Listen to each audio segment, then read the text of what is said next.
Well, hello everybody. Good morning. We're back with the three takeaways, the three things that we learned from yesterday's game against Burnley. The 1-0 loss saw Leeds sort of, I think we're in ninth position now. It was a bit of a turbulent game to say the least, and we've had our reflective sleep on it now, haven't we? I want to get your thoughts and your takeaways away from coming away from the game yesterday. We do have your match review on the website right now at www.oneleeds.com. There you can check out some bonus bits as well that'll be going on the Patreon, some exclusive articles that'll be going on there as well. We are sponsored by ipmgroup.com as well. Everybody, any of your CCTV and surveillance needs in the Leeds area, make sure you check out Rick and the gang. The link is in the description below. So I wanted to listen, the three takeaways. Sometimes I pre-record this, but I know the interesting part about this for me is, obviously I was relaying and conveying a lot of my thoughts yesterday. I want to get your guys' thoughts. I can see Jay in the building. I can see Nige in the building as well. And I want to get your thoughts. I want to get your takeaways from the game yesterday, because I find it interesting what other people are thinking regarding Leeds and, I guess where we go from here, really. And I guess I've woke up in a bit of a reflective mood, and I don't just want to focus primarily on the manager here, but, we did see yesterday, as I've mentioned on full time yesterday, that Leeds kind of got out of jail in a sense. Obviously, we saw Sunderland losing yesterday, which was a big surprise, really, after Regis Lebris' side have started like a house on fire. That was a bit of a positive, a couple of draws in the Championship as well. So no real ground gained apart from Sheffield United, of which you sort of expecting. But yeah, I think we can go and look at this strategically, or we can go look at this from a general perspective, I guess. And from a general perspective, I kind of guess that you've got to look at Daniel Farke, because from the alternate general perspective, you're looking at maybe the team not being good enough. And primarily, I don't feel that the team is a bad side whatsoever. I think we've got a very good side for this level. I think that the division is primarily weaker this year as well. So the end result, the conclusion there is that Leeds United should be getting top two for me. I think we have a better squad than Sheffield United. I didn't see that much from Burnley yesterday, of which I'm a little bit worried. Obviously, the outliers being Bayer and Benson and many others were out for Burnley for that one, or some other key players were out for that one. But, overall, I don't see us as that different from them. So the general overview has got to be maybe looking at the manager and why we weren't able to get the right things out of that squad and get the right players on the pitch to get the desired result yesterday. And that's why I kind of agree with a lot of you guys. We had combined probably about 10,000 people live yesterday on the channel throughout the day. And I'd say 95% of people were sort of relaying the same message, really. So I guess the first point of what I've learned is, I don't know if I've switched, I don't think I have as such, but I'm trying to sort of get a gauge on how I'm feeling when it comes to the manager. Is it too harsh to maybe turn around and say, yeah, Farke out? And I'm not Farke out. I'm not a bloody campaigner. I'm not going to go on this sort of like bandwagon of every time I come on a stream of having that party line. But I've just asked myself a big question. Do I care?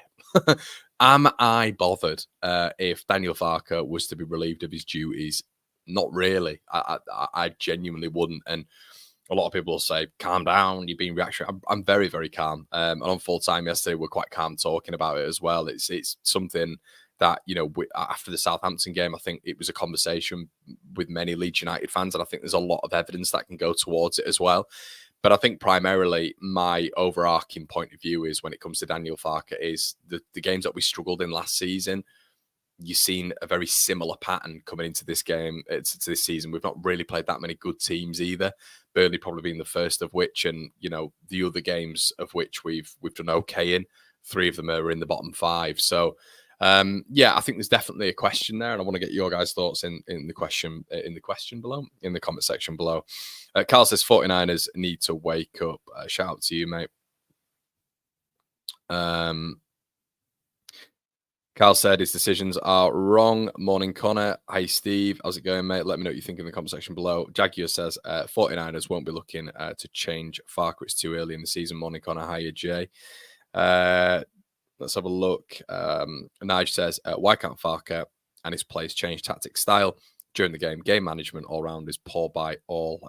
Carl, shout out to you as well. Just can't see much changing soon. Jay says it's very deja vu yesterday. We have to be more clinical and need to start stomping out errors. And I guess it's what we were saying yesterday as well, man. Ben says, do you think we'll still go up? Shout out to you, Ben. Thanks for your super chat, mate. Ben, I still think we'll go up? I think maybe we've got a lesser quality than last season. You know, when you look at Archie moving on, I think, look, I was a big advocate of Jayden Bogle. Of course I was. And I do like the signing, but you are seeing a few defensive mishaps earlier on in the season. The Portsmouth game showed, I'd say, two instances for the goals as well, especially where you can maybe look at Jayden. Yesterday, the goal with Koleosho, look, he's between a rock and a hard place. If he'd have gone towards the man, there was another man open, but maybe he could have played him offside. Because obviously Koleosho would have had to play it in the box. If Bogle stepped up, then he'd have been offside. So I've always been taught to go towards the man who has the ball to relinquish the danger or put out the fire. Could Eli Mele come out and close the angle if Bogle is cutting off the other man potentially there? I think Mele, if I'm being hypercritical, could have done more when he came out and made himself a little bit bigger to disrupt Koleosho. But I don't necessarily think that. I think it was a difficult one for Bogle. And I think, when you're looking at some of the signings that we've brought in, I think they're more than good enough. But, there is an argument that Archie Gray to Jayden Bogle is weaker. I personally thought at the beginning of this season that Bogle as a right back at this level is good enough. And I do think he is good enough. Just I think defensively we might have to work with him. And Sheffield United fans were right on that front. Somerville and Rutter going obviously is going to be a big impact, but it felt like that was Daniel Farke's ace cards in terms of the X factor. So the ceiling has dropped a little bit, but the balance of the side I think is a lot better. But it's all about the manager utilising subs. It's utilising a different. We've seen a development in his managerial prowess. He's only young when it comes to a managerial standpoint. And I do think we've got to see a little bit of evolution in terms of Daniel Farke, what we're going into this season, improving as a manager on what we saw last season, which is sort of what we're seeing again at points this season, which is worrying me. And because we have to go up this year, and that's the pressure cooker, isn't it? It's the precipice.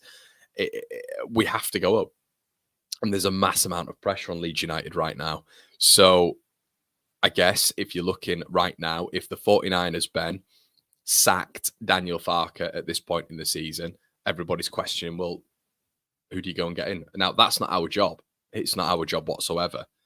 Would it have to be a marked improvement on Daniel Farke? Of course, 100%. But I distinctly remember us all saying at the beginning of the season that there is a short leash with Daniel Farke this season. And we will probably go and beat Cardiff. But then in a very, very quick succession of games, we've got Sheffield United and Sunderland, both really tough games, obviously one at home, one away. And it feels like automatically and very, very quickly, you're playing some of the top teams in this division. And, I'm not just counting out Cardiff there, by the way. I'm really not, because obviously we struggled against Portsmouth, who were nearabouts Cardiff in the bottom three. But my overall point is, there has to be developments on last season. The division is weaker, of course it is, but we have to get into those top two positions, And Sheffield United have started pretty well. To say they had -2. Burnley have started okay. We've started okay, but ninth in the division right now. I don't know. I said it was a half decent start, of course, but that was before the Burnley game. I didn't expect us to lose. I didn't expect us to lose that game. And as I mentioned last week, when you look at the 5 games, 3 of which are in the bottom 5 in terms of sides and their quality. So do I think we'll go up? It's very early now, but I think fans who are questioning Farke are more than right to do so. And we're going to get onto the second point in a little bit, guys. I just want to hear what you guys are saying in the comment section.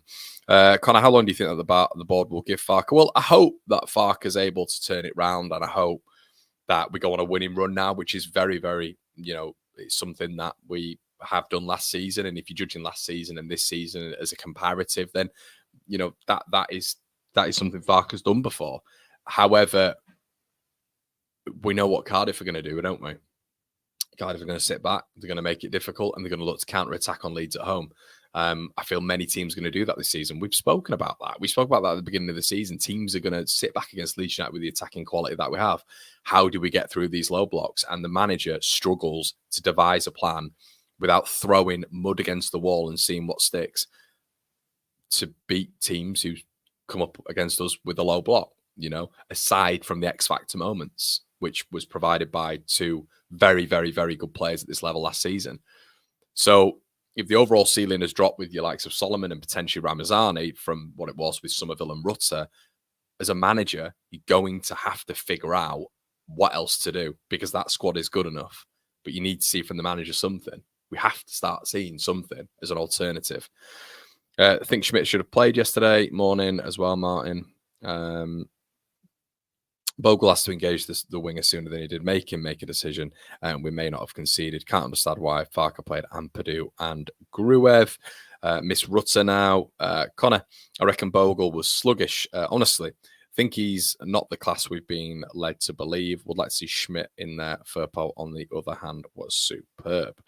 I said in one of your videos at the start of the season, I'd give him 10 games. If we're not in the top 2 by then, 49ers need to make a change by then. And that's it's an interesting point there by Nige, and that sort of, when we're looking at these generals really of what's different, it sort of brings me into the second point as well of what I learned yesterday and what I'm just continuing to learn. And this is a micro point of which you guys might agree, and I'm sure you will. But it's now been, I think it's 160 corners where we've not scored. So how I see it a lot of the time is a development in a manager. Obviously, you can look at the simple things. You can look at the simple things. I mentioned Pep Guardiola when he struggled to break down low blocks, and everyone will say, well, he brought in millions and millions and millions of pounds worth of players, Connor. And that is true. But strategically, you still just can't. You've got to rely on a system to break aside other teams down. And we see that with City week in, week out. They've got an abundance of talent, but they are very system reliant, not individual quality reliant. I think Daniel Farke, as a comparative, is the complete opposite way. I think he's individual reliant instead of a system. So obviously not Man City, by the way, but I'm just talking about the difference between system and individual quality to win games. I think the fine margins at this level, and we've mentioned it a couple of times, is the set pieces. And another thing that I've learned yesterday is we're just not really going to develop on set pieces. We have different set piece takers. When James is on the pitch, he'll take them, and then Gruev will take them, Aronson will take them. And it's just a carousel of different set piece takers. And we mentioned this last season from a basic point of view. A player is going to be rusty if he's just coming on and maybe taking a set piece, or he's interchanging with another set piece taker. There's no real consistency and momentum there when it comes to building up a plethora of set pieces of which you can then say, well, he's not good enough, I'll take him out for him. But we don't see that. We just see different players taking set pieces all the time. You can go all the way back to the League One days under Simon Grayson when we had a set piece taker who was the set piece taker in Robert Snodgrass. Week in, week out, he was the one taking the corners because he was able to get the right elevation, trajectory, whip on the ball in. Now, we've got players we're a small team. We are a small team. I can see people saying Schmidt in the comment section below as a replacement for Bogle. I think he's actually smaller than Bogle. And we are notoriously a small team. But if you're not able to break down a low block through the lines, which we're not, Daniel Farke very, very much struggles when a team is cutting off the lanes to be able to break down a low block, as I've mentioned, unless we have that individual quality to open up the side and destroy them that way. So I guess what I've learned is that we're not even going to try when it comes to set pieces. Do we work on them in training? Do we do anything on them in training? Or is it literally just lump the ball into the box and hope that Pascal Struijk gets on the end of it? Because if I'm the opposition team and I'm analysing Leeds from set pieces, I'm just putting 3 men on Pascal Struijk because you're not going to get any sort of interpretation and positional awareness in terms of Joe Rodon. Like I've said multiple times, why doesn't Joe Rodon, as the biggest guy, just go along the front post? That's what I do, because we struggle to beat the first man on a corner 60% of the time. So why don't you just get the biggest man? I mentioned on the stream yesterday, Ferdinand used to do it for Leeds, always running across the first man, the front man, I should say, the near post, and looking for the flick on. To the back post or whatever, or the flick on, you might get lucky and it'll go in the bottom corner. But why don't we get men running across the front post, even 2 men, because our corners are not good enough to beat that first man a lot of the time. So I just think the variation in the strategy on corners needs to be much better, and it's not. So if you can't break down a low block, you've got to look at these small details of which you can get the ball in the back of the net. We mentioned at the start of the season, if the ball bobbles in off Rodon's arse and we win 1-0, are we going to care? Absolutely not. But it brings me back to last season when our backs were against the wall in that week, of which I went to Ellen Road twice, and Leeds were playing Blackburn and Sunderland in a week, of which Sunderland was struggling. They'd lost, I think, 3 out of 5 games coming up to Leeds, and Blackburn were in disarray. You know, they were playing really, really poorly, but Sammy Schmodix was the man. And even go back to that week, of which if Leeds had have won those 2 games, it would have really put the pressure on Ipswich.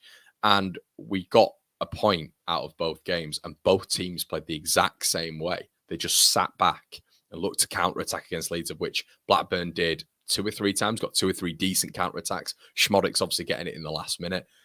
And that's what they look to do. That's what Sunderland looked to do through Patrick Roberts and Jack Clark. And it's the same thing. I remember those games, there was people in and around me in the South Stand saying, look, all we're trying to do is funnel the ball to Somerville and Rutter. And this was within the last, sort of 5, 6, 7 games of the season.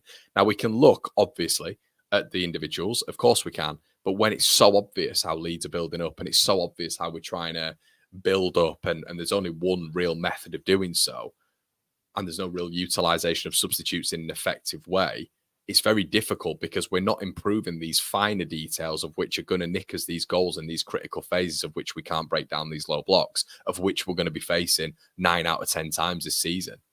You know, it says a lot when one of the best teams in the division, in Burnley, a recently relegated side, come to Leeds and show us the respect of playing a low block, because they don't want Leeds in a transitional battle. And that's another thing that we learned yesterday. For the first time, you know, you got Ipswich coming to Ellen Road last season and at least trying to play a transitional game against us, but they got absolutely played off the park. Leeds dominated the game. We won the game 4-0. We went down to Portman Road. They tried to play a transitional game against us. We absolutely battered them and mauled them within the first sort of 30, 40 minutes, because that transitional game will suit us, okay? But now you're actually getting top teams coming up against Leeds, looking to sit back, like Burnley at Ellen Road. They will sit back at Ellen Road and look for that counter-attack with Koleosho, Jaden Anthony and Zian Fleming. That's respect. Of course it is, and that's a compliment. However, what teams are then doing is they're figuring out a way to play against Leeds United.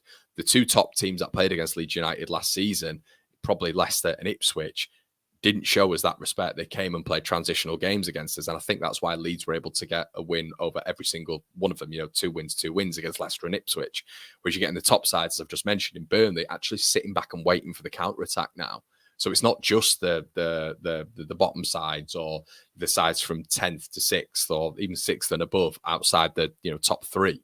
It's even you can get the top teams doing this now. And that's really interesting at Ellen Road for me. But Parker figured out he wasn't going to be brave. There wasn't going to be an ego there. He wasn't going to try hit Leeds in you know, these moments where they dominate the ball and they're moving up the pitch. It was very much like, you know, no, we'll sit back and we'll wait and see what you guys can do. You try and break us down. And they funneled Leeds into the middle of the pitch. Leeds, for some reason, wouldn't go out wide and deliver the balls into the box. And it was just the same thing. It was lateral, wasn't it? The first half were okay. Second half, we were absolutely abysmal. And Farke came out afterwards once again, backing himself up in his strategy when we had like 0.2 XG in the second half, and said he was fundamentally happy with what he'd seen. So, yeah. Let's have a quick look at what you guys are saying as well. Our last window now showing up already. Big mistake not getting a 9 and a 10. Nick says, morning, Connor. Some conversations, just a different season. It will end up the same as last season, just a playoff defeat. You can't be looking at sacking Farke at this stage of the season. We are 2 points better off after 5 games than we were at last. Yeah, and that's fair enough, Jay. I think there's definitely a conversation to be had at some point. And I guess my point back to you, Jay, we all want Farke to succeed. I think that's the overarching message here. But when you're seeing the similarities, I think you've got to take sentiment aside, really. We've got to put our smart caps on here, and it's not Daniel Farke out. But if the manager isn't willing to change, and we're not seeing any sort of differences, I think there's definitely a conversation to be had there. And if that were to happen, would you care that much? That's I find us quite boring, tepid, tedious to watch at times. And I'm just like, Yeah, all right. Yeah, I was having a quick look on Scout because I thought at points I was a bit mental yesterday. I was having just a quick look and I was speaking to some of my mates on the group chat who were down at the game. And they actually want him gone. I've seen some real intelligent stuff online the other day saying that if you don't go to games, then you don't understand. Classic. But I've got two of my really good mates are season ticket holders, and they want him gone. They've wanted him gone since the Southampton game. So it's not one of those where it's like if you go to games, you see what's there, and if you watch it on the TV, you don't get it. It's a very overarching point that it feels like very 50-50 right now, and I don't really have the attachment that I had with Bielsa with Farke. I don't, um, and a lot of people were saying to me yesterday, if Bamford had missed that Joseph chance, he'd have been absolutely slaughtered. Quite right, but there's also an abundance of evidence behind Patrick Bamford, which has built up the frustration to him missing a chance. Joseph doesn't have that in the locker, but what I will say is, I don't really feel like, and when you're looking at the comments after the game as well, if Marsh had said what Farke had have said, he'd have got strung up, mentioning the XG and all this sort of stuff. But it's funny how it's different horses for different courses. But what I will say is, I'm not. This isn't a get Daniel Farke out message. It's really not. But it's a conversation of at what moment are we going to turn around if we are seeing the same things, like and at least have a serious conversation about it. And I get what you're saying, Jay. But once again, we've played three teams who are in the bottom five there. Burnley were the best team we played yesterday.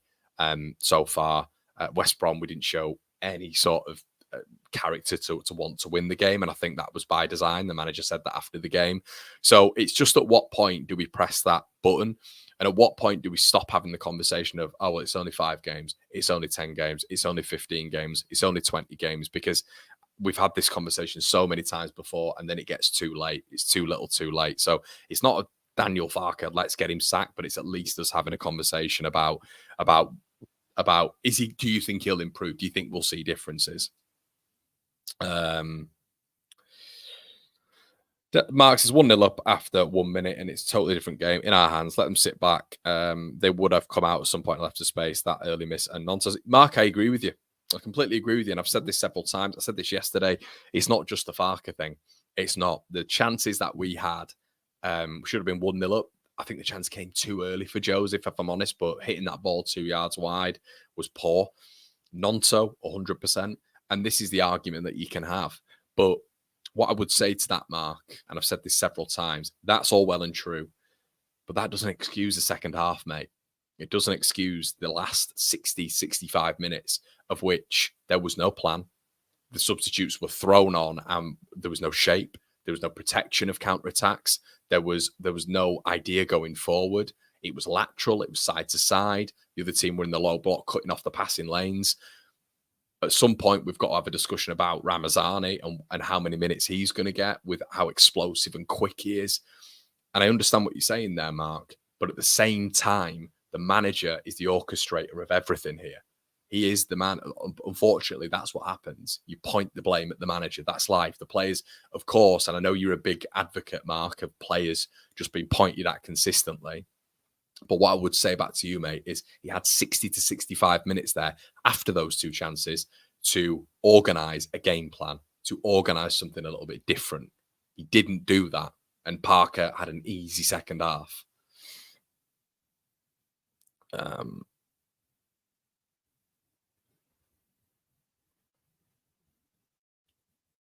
My name Jeff said, I'd like to see Tanaka and Largy start the next game, please. I think there's a lot on that, mate. And I think that the difference is with Largy is there's a real explosiveness there and pace, and I think you've got to start. And there's a conversation, listen, that you start Largy ahead of Manor Solomon. And for some reason, after, is it one game, that doesn't appear to be a conversation whatsoever by any Leeds fans, but Largy is a on that left wing was a destructor and was rapid and was a serious problem in La Liga last season. And he was the Somerville replacement. He is. It's not Man or Solomon. So I would like to see potentially, even a William Yonto in the 10, Man or Solomon on the right, or even if it's Man or Solomon in the 10 and William Yonto on the right. I think the three in behind Joseph has to be Ramazani. It has to be Solomon and Nonto. That's your Rutter, Nonto, and Somerville from last season for me. So yeah, I think this is something that we've got to look at. I think Ramazani's got to be involved a lot more. And one thing I will say as well, everybody, is this weddedness to Gruev has to stop. It once again, I have to say this because for some reason on this platform, you can't have an opinion without hating a football player, which is almost like a childlike mentality. But let me phrase this again for the 500th time.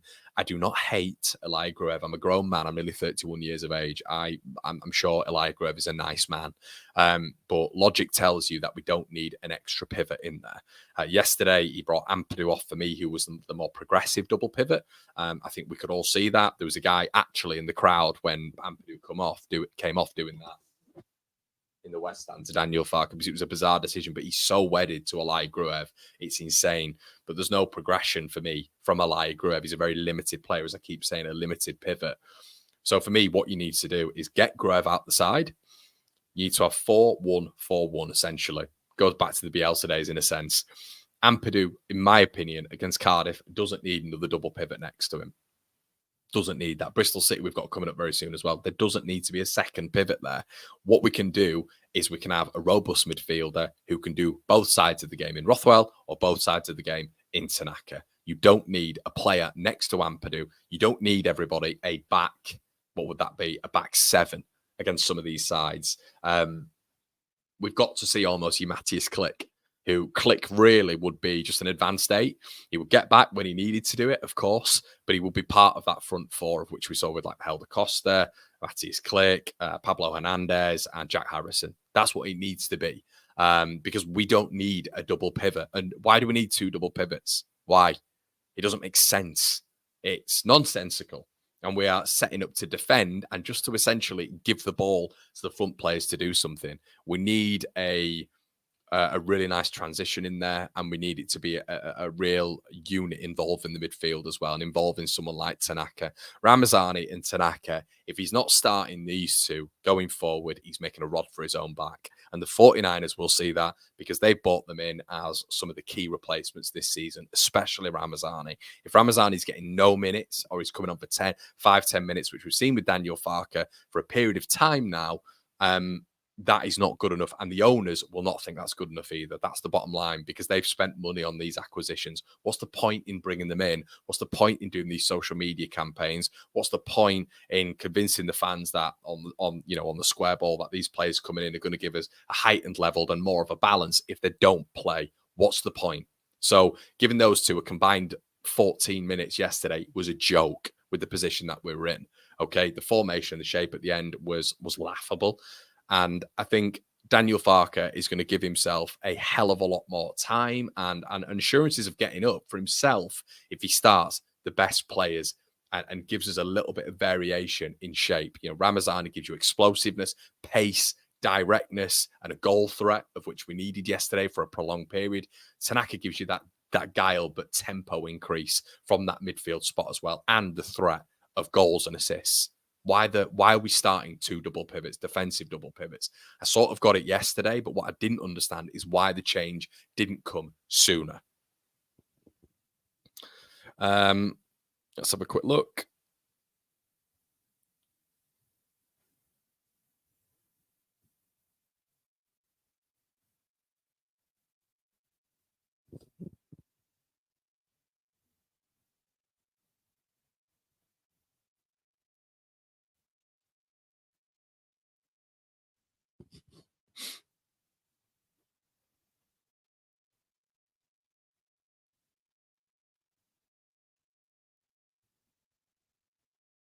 Danny says, what do you mean no improvement? If we stayed down last season by one goal, brother, literally, if a few tiny things went differently, we'd have been promoted. You folks demand too much. Danny, that's a loser mentality. That's the probably the most loser comment I've seen, my friend. And it's not because you and that, it's my opinion. You that's why I flashed it up, because it's a different opinion to mine, man. And this is what these are all about, and I respect it. But I think that's the biggest loser comment I've seen, my friend. I really do. You stay down by 1 goal. Well, yeah, that's football. You lose league titles by 1 goal. You go down by 1 goal. If a few tiny things went differently, we'd have been promoted. Yeah, they would have. Yeah. It's what is it? 3 wins in 11 league games. That's more than a few tiny things, mate. For me, and we demand too much. Yeah, I demand my team to be in the Premier League. Yeah, when we've spent as much as we have, and we've got the players on the wage structure we have. Yeah, I do demand that. Yeah, I demand Leeds United being a Premier League club. That's my expectation. There's too many. I see negative expectations as being in the Championship and being happy with this. I want us to be in the Premier League. So yeah, Ryan says I could see I could see from where I was sat there was a lot of Farke throwing his arms up in the air. Has to act early when things aren't working. Yeah, and that's it, mate. 100%. Mike says, morning, Connor. Would you have substituted Rothwell for Aronson rather than bringing Perot on? I think I mentioned my substitutions yesterday, Mike. It'd have been Gruev would have come off at half time, and I've had Tanaka on to just increase that tempo. And obviously, they weren't really offering that much going forward, just that counter attack. And there was the protection there from Ethan Ampadu anyway. I think he's a better protector than Gruev, and he can offer something going forward as well. And then I'd have brought on, I mentioned this, I'd have put Nonto in the 10. I'd have put Nonto in the 10 from the start, to be honest with you. And then I'd have put Ramazani on for Solomon. That's what I'd have done. Additional changes, of course, a little bit further throughout the game, but that's what I'd have done. Brett says, I like Farks, but I have to say the 49ers won't tolerate this for too long. There is too much invested in the club there to be any risk. Yeah, and that's it. And you look, I guess this is the conversation right now. It probably sounds like I'm quite pointed because I feel a certain way, but I understand what you guys are saying. Danny, don't agree with that comment whatsoever, mate. But I know I can see there's a lot of comments in there that saying, Conor, look, like Mark said, look at the players, and you bang on. Those 2 goals changed the game, but this is a separate point. It's a separate point. It's when things don't go your way. Danny mentioned when a goal doesn't go our way, and we lose out by 1 goal last season. Okay, which is what? 3 points, but I wouldn't agree with that because it was 3 league wins in 11, so there was more than that. But I kind of get the point of what he's saying. This micro detail of you just those finer details going your way, but you can improve the finer details. Those finer details are set pieces. Those finer details are your build-up structure, not being too exposed to a counter-attack and making sure that defensive midfielder really goes into that left-back spot when the left-back's pushing up. Those finer details are getting the substitutions right at the right time. You see the top managers, even see the good managers at this level, getting the substitutions right at the right time. There's a lot of finer details that you can utilize at this level to get you up there. And let's be honest, everybody, we have the highest budget in the division, or the top 2 highest budget in the division. Market value, top 2 in the division. Player-wise, squad-wise, top 2 easily the best. So why should we demand any less? If all these things are Leeds United and we're in the top 2 when it comes to all these metrics, why should we demand any less? I don't understand. And is it too reactionary? Potentially, but I don't think it is, because this has been quite a constant point of mine and yours for a long time now. But what I would say is I need to see a development from the manager. I'm bored of coming on here and saying the same things. I'm bored of it. But it is what it is.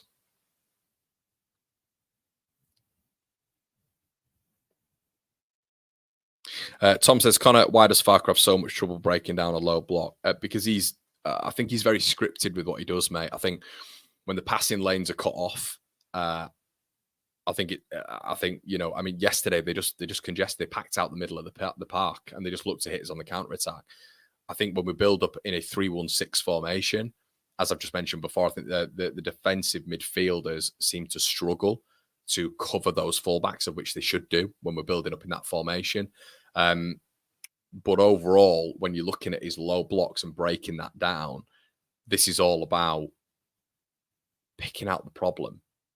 Why is this not working? Should we be a little bit more wide? Should we be attacking the fullbacks instead of cutting inside every single time, of which now Scott Parker has put so many players in the box, of which takes the players out from those wide positions, which would mean that there are spaces for Leeds out wide to at least attack them and get the balls into the box. You might get a lucky deflection. Is there a reason for us to work on our corners? So if we can't break down a low block, we at least get something from them. You know, there's different ways, and we're not managers on here, but you can see when you're watching Leeds, there are different ways to break low blocks down. Other teams do it. So should we be able to do it with the talent that we've got on the pitch? I think there's definitely a conversation there. Right, everybody, we'll get you 3 things in the comment section below. And like Jamie, I think this is a perfect way of ending it, mate. It's not reactionary. It's wanting the best for Leeds United. If you come on here on my platform and I'm on here talking of these things, this is why I overall don't see it as negative. I try off the solutions, which I don't think is negative anyway, but this whole negative and pessimistic thing, which people throw towards me and anyone who's actually critical of something outside an echo chamber, I think what we've got to understand and what we've got to, sort of convey here is that we're all Leeds United fans. We want the best for our club. When I'm coming on here and talking like this, it's because I want the best for my club. I think to get to a certain point, we do it in a certain way. You might think differently, but we all want the common goal of Leeds United getting promoted. And that's the last message here, everybody. Please make sure you like the video. Let me know your 3 key takeaways in the comment section below, everybody. Check out the Patreon as well. Thank you to all of you who put the thanks in and leave your donations in and put your super chats in. You can hit the thanks button if you want to below as well. Let's hope for better things against Cardiff, but really interested to hear your thoughts, everybody. Thanks so much. Cheers.